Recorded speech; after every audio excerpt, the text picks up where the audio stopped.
주 예수의 은혜와 평강이 있을지어다.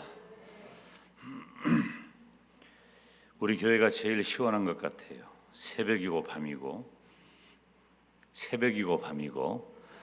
우리 교회가 제일 시원해요. 집도 더워요. 새벽이고 밤이고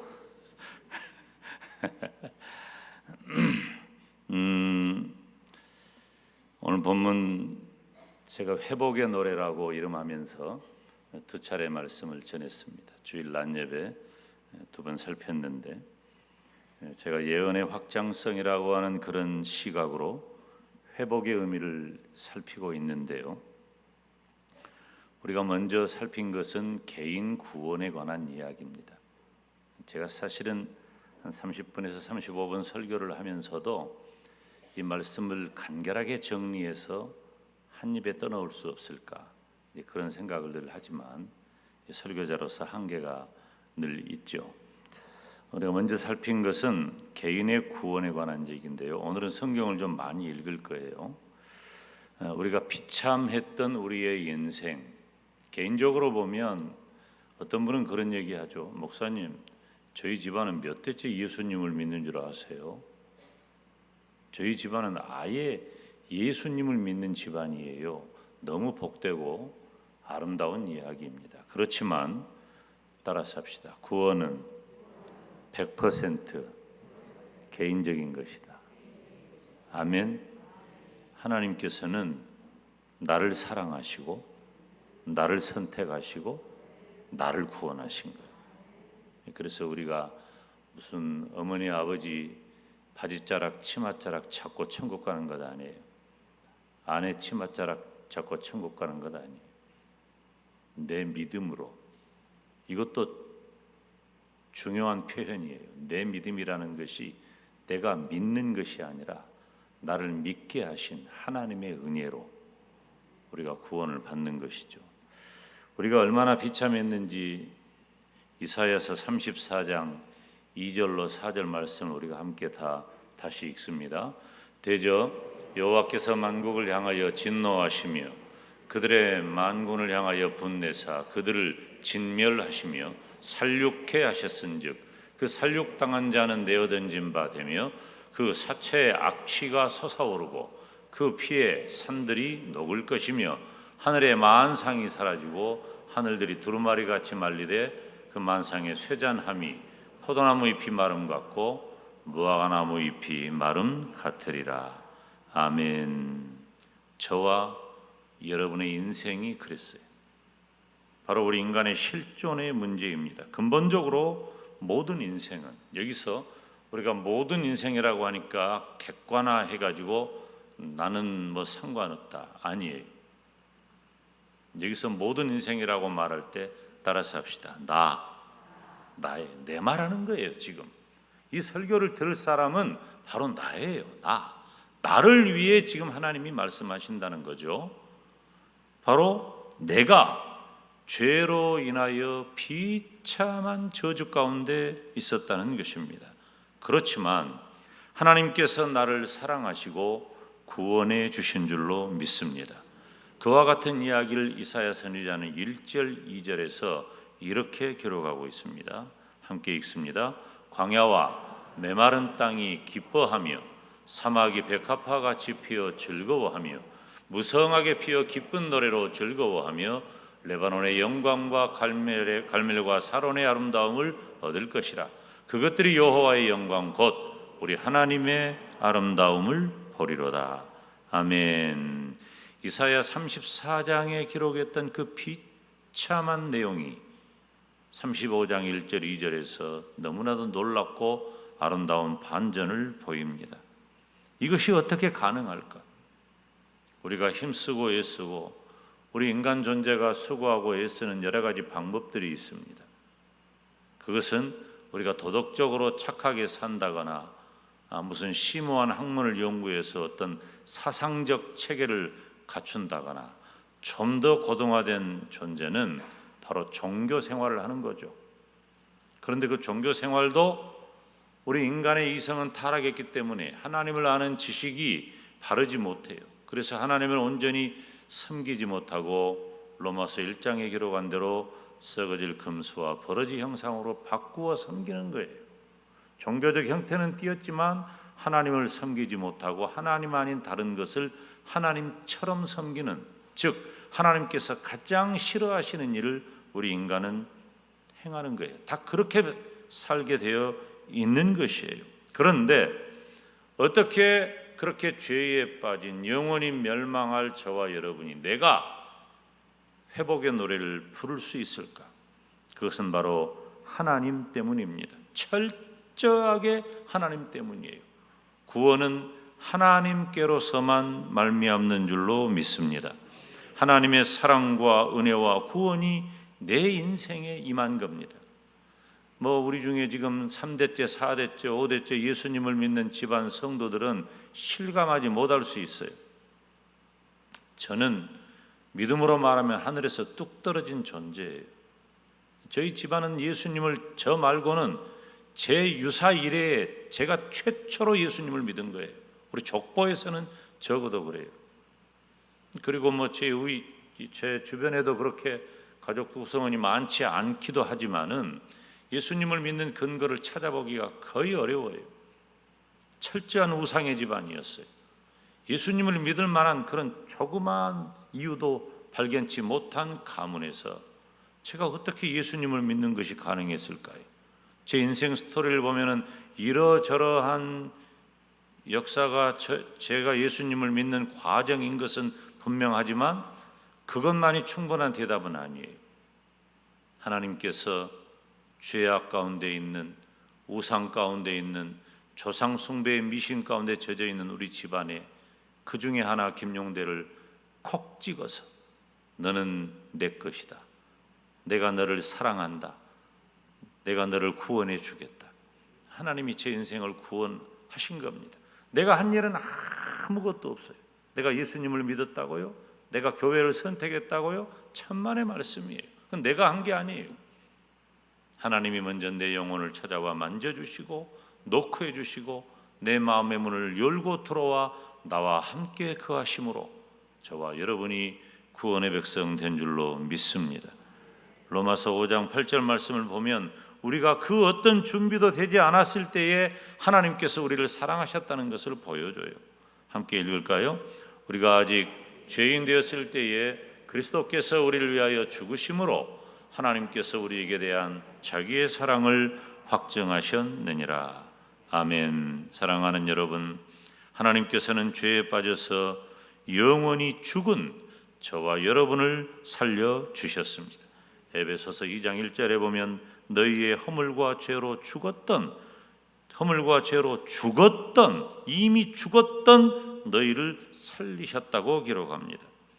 구원받은 저와 여러분이 회복의 노래 부르시기를 주님의 이름으로 축원합니다.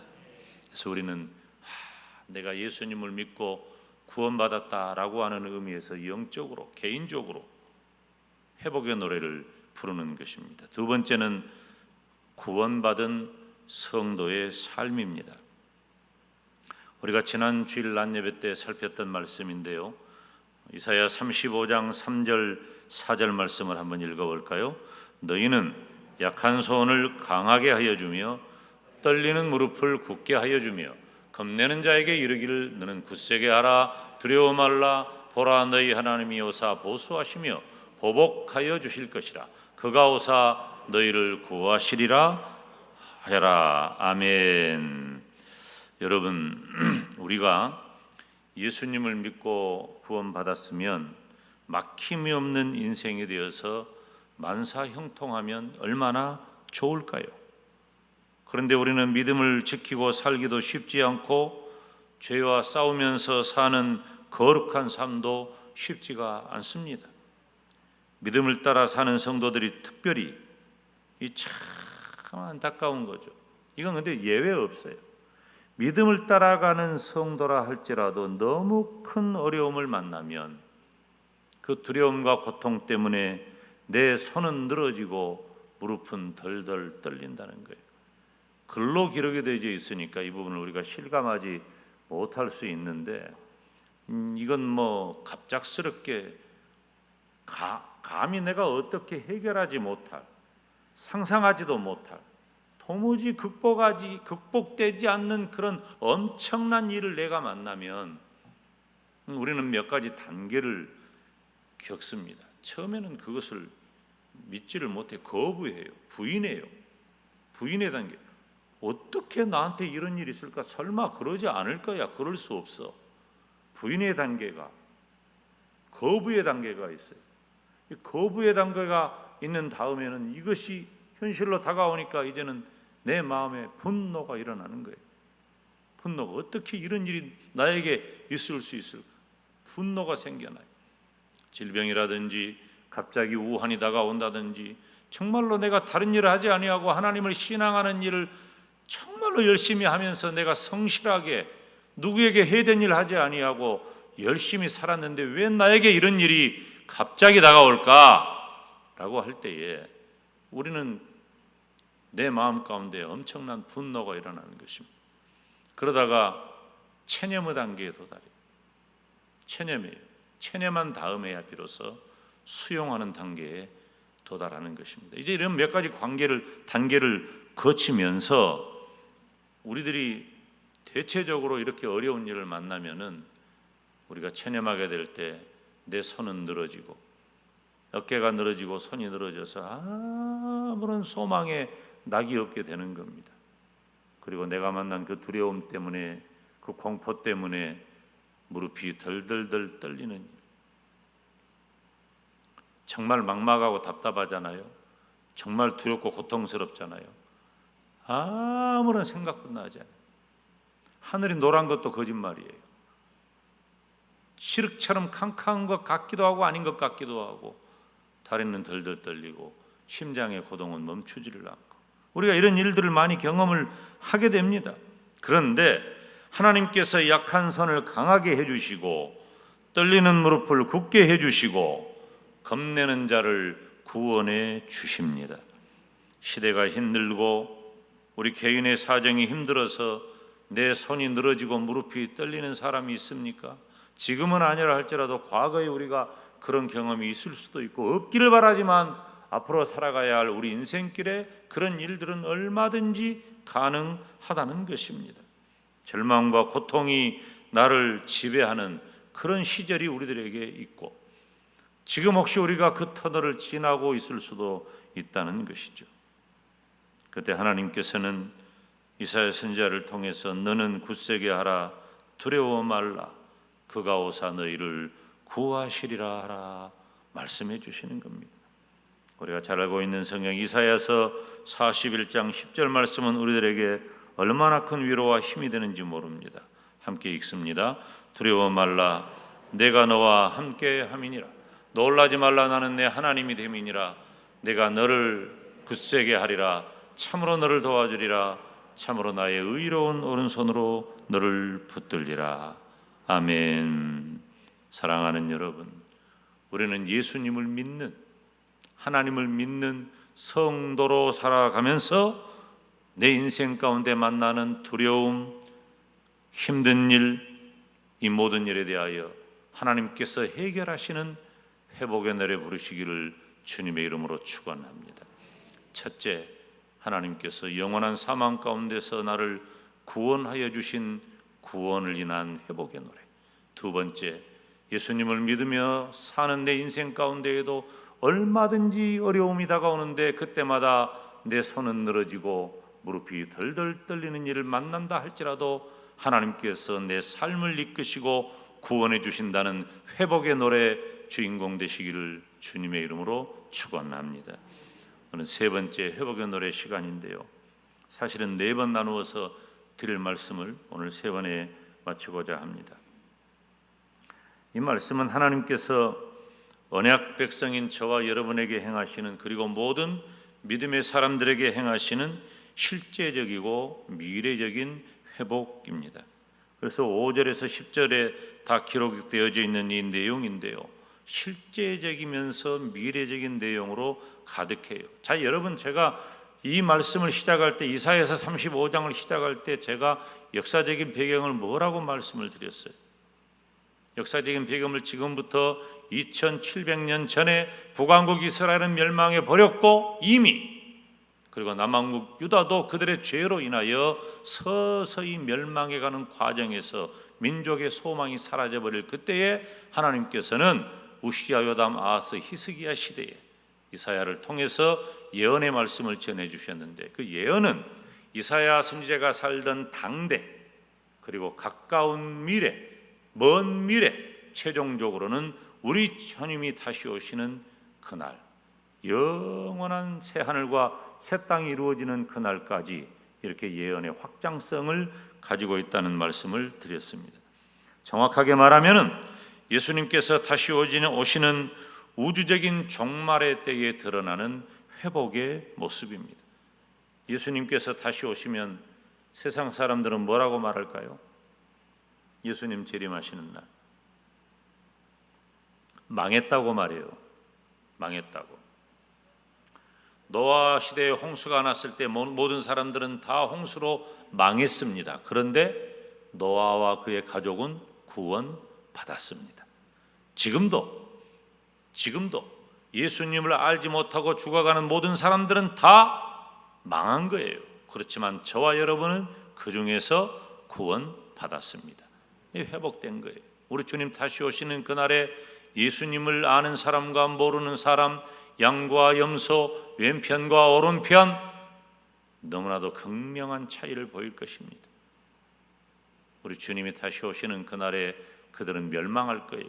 그러나 예수님을 믿는 성도들은 살아있을 때 우리 주님께서 다시 오시면 주님을 영접할 것이고, 우리가 만약에 죽은 이후에 주님이 다시 오신다면 자던 자의 몸이 일어나 우리 주님을 영접하게 될 줄로 믿습니다. 그 엄청난 현장을 오늘 본문 5절에서 10절 사이가 기록하고 있습니다. 이사야 선지자가 부르는 이 회복의 노래는 미래적이고 실제적이에요.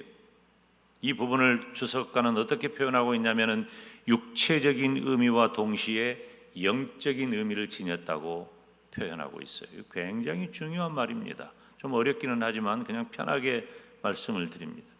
이것은 실제적으로 우리 육체에 일어날 일임과 동시에 영적인 의미를 가지고 있다는 것이죠. 우리가 5절 6절 한번 읽어볼까요? 그때에 소경의 눈이 밝을 것이며 귀머거리의 귀가 열릴 것이며 그때에는 저는 자는 사슴같이 뛸 것이며 벙어리의 혀는 노래하리니 이는 광야에서 물이 솟겠고 사막에서 시내가 흐를 것임이라. 아멘. 자막 그대로 띄어나가요. 성경을. 자, 여러분 다시 보세요. 그때 무슨 일이 있다고요? 소경의 눈이 밝을 것이며 귀머거리의 귀가 열릴 것이며 저는 자는 사슴같이 뛸 것이며 벙어리의 혀는 노래한다. 여러분 이게 도대체 무슨 말이에요? 지금 소경의 눈이 밝아진다든지 귀머거리의 귀가 열린다든지 저는 자가 절름발이가 사슴같이 뛴다든지 벙어리의 혀가 노래를 해요? 이런 일이 어떻게 가능해요? 상상할 수도 없고 있을 수도 없는 일이에요. 그런데 우리 주님께서도 이런 말씀을 하셨어요. 누가복음 7장 22절 말씀에 대답하여 가라사대 너희가 가서 보고 들은 것을 요한에게 고하되 소경이 보며 안진뱅이가 걸으며 문둥이가 깨끗함을 받으며 귀머리가 들으며 죽은 자가 살아나며 가난한 자에게 복음이 전파된다 하라. 예수님께서는 이사야 35장 말씀을 염두에 두고 지금 누가복음에서 말씀을 하고 있는 것이에요. 예수님께서 병든 사람을 치유하신 그 장면은 예수님의 공생애 내내 등장합니다. 다시 말하면 예수님의 주요 사역이 병든 자를 고쳐 주시는 일이었어요. 그런데 그 내용을 보면은 여러분 보세요. 절름발이가 치유되는데 그냥 걷는다 정도가 아니라 마치 사슴처럼 뛰어다닌단 말이에요. 사슴처럼 뛰어다닌다. 벙어리가 혀를 움직이는 정도가 아니라 여호와를 찬양하는 노래를 부를 정도가 된다는 거예요. 그러니까 지금 이 오늘 본문에서 특별히 이 5절 6절 사이에 있는 이 말씀에서 실제적으로 연약한 것이 회복되는 일이 여러분 제가 어렸을 때 목사님 설교를 들으면서 진짜 믿지 못했던 장면이 어떤 장면이냐면은 우리들은 지금 이 땅에서 현실적으로 우리는 다 연약함을 가지고 있고 문제를 가지고 있고 요즘 TV 드라마 가운데 제가 여러분 오늘 설교를 1시간만 길게 하면 나한테 짜증 낼 정도로 아주 여러분들이 재밌게 보는 드라마 있잖아요. 그래 걱정 안 하셔도 돼요. 거기 보면은 그 자폐를 가지고 있는 분이 좀 천재적인 어떤 자폐 아들은 또 조금 다 각각 특징들이 다르니까 그 천재적인 면이 있어가지고 변호사가 되는 그런 장면이 나오는데 우리들 주변에 그렇게 눈에 띄는 장애가 있는 분이 있는가 하면 눈에 띄지 않더라도 각각의 어려움과 장애를 가지고 있는 분들이 다 있어요. 우리는 그것을 핸디캡이라고 그래요. 다 불편함도 핸디캡이에요. 다 가지고 있는데 목사님이 설교를 하시면서 어떤 말씀을 하시냐면은 나중에 천국 가면 그리고 우리 주님께서 다시 오시면 그런 것이 다 없어진다는 거예요. 그런 장애가 다 없어진다는 거예요. 그때도 여러분처럼 아멘하는 분들이 있었지만 저는 무슨 말인지도 몰랐어요. 처음에 그 말을 들을 때 설마 정말 그럴까? 물론 말씀을 제가 신앙하면서 그 말씀이 100% 믿어질 그때에 저도 이 부분에 대해서 아멘 하게 됐고 지금은 그 말씀을 전하는 위치에 있지만 믿을 수 없는 일이 일어나는 것입니다. 우리가 상상할 수 없는 일이 일어나는 거예요. 그런데 이와 같은 것들이 실제적으로 일어난다는 거예요. 어떤 일들이 소경의 눈은 밝아지고 귀머거리의 귀는 열리고 저는 자는 사슴같이 뛰고 벙어리의 혀는 노래하게 될 줄로 믿습니다. 뿐만 아니라 이사야 35장 6절 하반절부터 7절에 보면 함께 읽습니다. 사막에서 시내가 흐를 것임이라 뜨거운 사막이 변하여 못이 될 것이며 메마른 땅이 변하여 원천이 될 것이며 실황에 눕던 곳에 풀과 갈대와 부들이 날 것이며. 자 보니까 광야에서 물이 솟는다 그랬어요. 사막에서 시내가 흐른다 그랬어요. 뜨거운 사막이 못이 된다. 그리고 메마른 땅이 원천이 된다. 실황이 눕던 곳에 갈대와 부들이 난다. 이스라엘에서 물은 생명과 구원의 상징입니다. 이스라엘에서 물이라고 하는 것은. 그래서 예수님께서 요한복음 4장의 사마리아 수가성에서 한 여인을 만나가지고 물로 대화를 하시잖아요. 마실 물로 대화를 하다가 그 여인의 필요가 물에 있는 것을 보고 내가 주는 물을 마시면 영원히 목마르지 않는다. 즉 예수님을 믿으면 영원한 구원을 얻게 된다라고 하는 복음을 전하시는 장면이 있죠. 이사야서에서도 사막에서 시내가 흐른다는 구절이 아주 많이 등장을 합니다. 이사야 4장 41장 17절에 보면 가련하고 편피반 자가 물을 구하되 물이 없어서 갈증으로 그들의 혀가 마를 때에 나 여호와가 그들에게 응답하겠고 나 이스라엘의 하나님이 그들을 버리지 아니할 것이라. 물을 구할 때, 물이 없어서 가랄 때 물을 주겠다는 거예요. 이사야 43장 19절에 보면은 보라 내가 새 일을 행하려니 이제 내가 나타낼 것이라 너희가 그것을 알지 못하겠느냐. 정령이 내가 길과 사막에 강을 내리니. 이사야 44장 48장 51장 반복적으로 물에 대해 기록하고 있는 거예요. 물이 솟고, 자, 이 장면을 봐봐요. 물이 솟고 솟아난 물이 시내가 되고 그 시내가 흐르던 물이 가두어져 못이 되고 마침내 원천이 되는 거예요. 마르지 않는 샘에 계속적으로 발전하는 것입니다. 본문에 등장하는 실황은 승냥이와 이리예요. 실황은 승냥이와 이리가 눕던 그곳이 윤택한 초장으로 바뀌게 되는 거예요. 살만한 곳이 된다는 것입니다. 그리고 구속함을 입은 성도들을 위해서 준비된 시온의 대로를 등장시키므로 우리가 완전히 회복한다는 것을 말씀하고 있습니다. 이사야서 35장 8절 9절 말씀 중간에 좀 쉽니다마는 함께 읽습니다. 거기 대로가 있어 그 길을 거룩한 길이라 일컫는 바가 되리니, 좀 띄어서 거기는 사자가 없고 사나운 짐승이 그리로 올라가지 아니하므로 그것을 만나지 못하겠고 오직 구속함을 입은 자만 그리로 행할 것이며. 아멘. 좀 더 구체적으로 볼까요? 하이라이트예요. 이제 대단원이에요. 10절 말씀 시작. 여호와의 성량함을 얻은 자들이 돌아오되 노래하며 시온에 이르러 그 머리 위에 영영한 희락을 띠고 기쁨과 즐거움을 얻으리니 슬픔과 탄식이 달아나리로다. 아멘. 그러니까 우리 주님이 다시 오시는 그날에는 다시는 무너지지 않는 영원한 회복이 우리들에게 이루어질 줄로 믿습니다. 그래서 우리들이, 제가 부활동산 가서 장례식 할 때면은 늘 드리는 말씀이 있잖아요. 여러분 보세요. 오늘 이곳에 묻힌 이 성도의 몸은 이 자리에 함께 묻혀진 다른 성도들과 함께 우리 주님께서 오시는 그날에 살아나게 될 줄로 믿습니다. 주님을 맞이하게 될 줄로 믿습니다.